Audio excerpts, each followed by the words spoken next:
आदरणीय दंतवाला जी और उपस्थित सभी मित्रों, 2014 में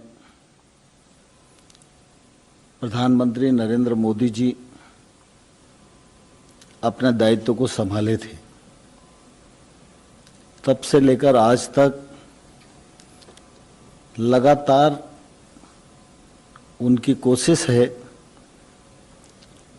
कि मंत्रिपरिषद के निर्णय के केंद्र में गांव, गरीब और किसान रहे। गरीब की ताकत बढ़े, किसान की ताकत बढ़े,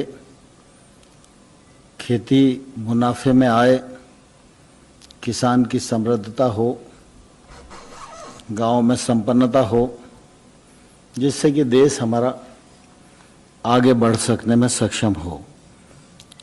इसलिए गत 6 वर्षों में गांव के सर्वांगीण विकास और किसान की समृद्धि की दृष्टि से अनेक निर्णय हुए हैं, जो समय समय पर आप सबके सामने निर्णयों के रूप में आते रहे हैं, जिनका क्रियान्वयन ठीक प्रकार से हो रहा है। हमारे देश में किसान की बात हमेशा होती रही है। अन्नदाता कहकर हम पुकारते रहे और जो संभव समय समय पर निवेश हुआ वह निवेश भी किया जाता रहा है। लेकिन इसके बावजूद भी हमेशा ये बात ध्यान में आती है कि किसान की माली हालत ठीक नहीं है। उसके अनेक कारण हैं। किसान परिश्रम करता है, पूंजी लगाता है, लेकिन समय समय पर उसको प्राकृतिक प्रकोप का भी भागीदार बनना पड़ता है। यदि फसल बीमा के माध्यम से उसके नुकसान की भरपाई की जाती है, लेकिन हम सब जानते हैं कि जितना नुकसान होता है सामान्य तौर पर वो कवर नहीं हो पाता। और दूसरी तरफ अगर हम देखेंगे तो किसानी के क्षेत्र में जो निजी क्षेत्र का निवेश होना चाहिए, उस दिशा में हमारा देश प्रवृत्त नहीं हो पाता। और इसलिए जब भी बात चलती है तो किसान उत्पादन भी कर रहा है, किसान देश में पैदावार बढ़ा रहा है, किसान अच्छा काम कर रहा है, लेकिन जब छोटे किसान से पूछो तो निश्चित रूप से वो अपने दर्द को बयां करता है। हमारे देश का जो कुल किसानी का क्षेत्रफल है और किसानों की संख्या अनुमानित 14 करोड़ के आसपास है, इसमें 85% किसान छोटा और मझोला है। तो बड़ा किसान तो सब प्रकार के साधन अपने आसपास इकट्ठा करने में सफल हो पाता है, लेकिन जो छोटा किसान है उसको अपने उत्पादन का उचित मूल्य नहीं मिल पाता और इस वजह से उसको समय समय पर परेशानियों का लगातार सामना करना पड़ता है। प्रधानमंत्री जी का अपना अनुभव, उनका निर्णय करने का साहस, दूरदृष्टि और इसके परिणाम स्वरूप अगर हम देखेंगे तो पिछले दिनों में अनेक ऐसे कार्य किए गए जिससे किसान को सुविधा बढ़े। 17-18 में अगर हम देखेंगे तो कृषि विभाग का बजट 41,850 करोड़ रुपए का होता था। आज यह बजट बढ़कर 1,35,000 करोड़ का है।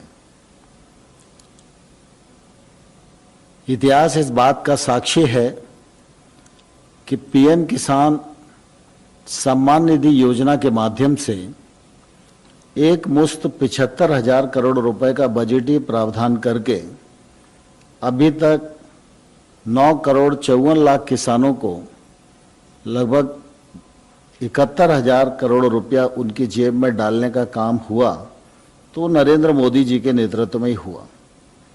ये इतना बड़ा सरकार का निवेश एक मुश्त आज तक कृषि के इतिहास में कभी नहीं हुआ।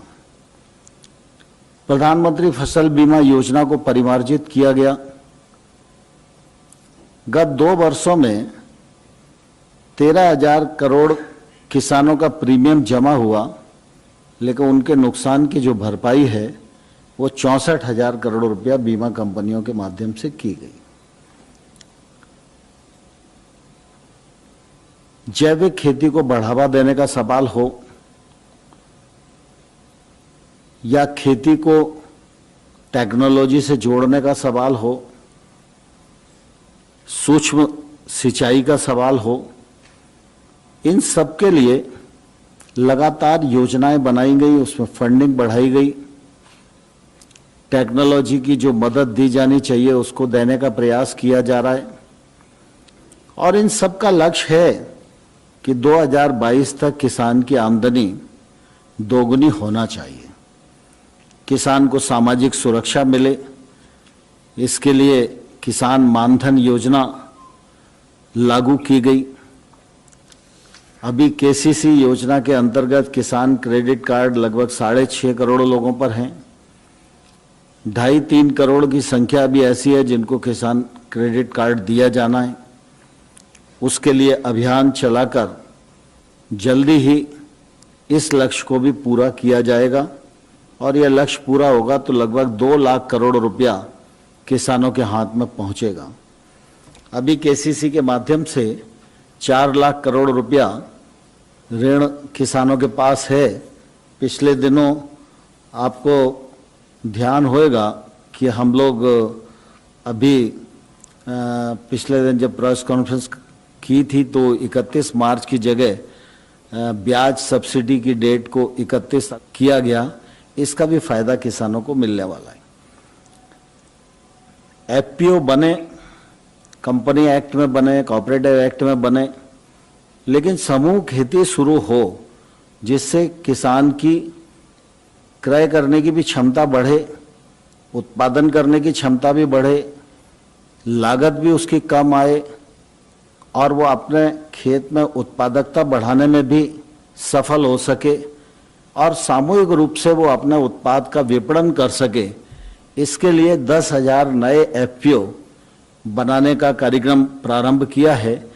इस पर लगभग 6,866 करोड़ रुपए का खर्च आएगा। यह भी एक तौर से सरकार